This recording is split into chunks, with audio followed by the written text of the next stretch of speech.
മുജാഹിദ് പ്രസ്ഥാനം ഔദ്യോഗികമായി ആദർശ രംഗത്ത് എന്തെങ്കിലും ഒന്ന് എഴുതി വെച്ചിട്ടുണ്ടെങ്കിൽ അത് 100% അംഗീകരിക്കാൻ ഒരു പ്രയാസം നമുക്ക് ആർക്കില്ല.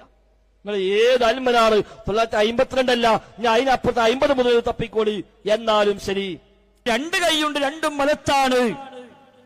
വഹാബി സഖാഫി പേജ് എടുക്കുക, എന്നിട്ട് പറയുക ഇവന് പൈനെഴുതി 2 കൈയും വലതുഭാഗത്താകുന്നു. മൂപ്പരവക 2 കൈയും വലതുഭാഗത്താകുന്നു എന്ന് മുജാഹിദികൾ എഴുതിയിട്ടില്ല. അപ്പോഴാണ് ഇപ്പോൾ ഒരു അൽമനാറുമായി ചില മനുഷ്യന്മാർ 2004 അൽമനാറിൽ അള്ളാഹ്ക്ക് ഭാഗം എഴുതിയിട്ടുണ്ടെങ്കിൽ അത് അബദ്ധമാണ്.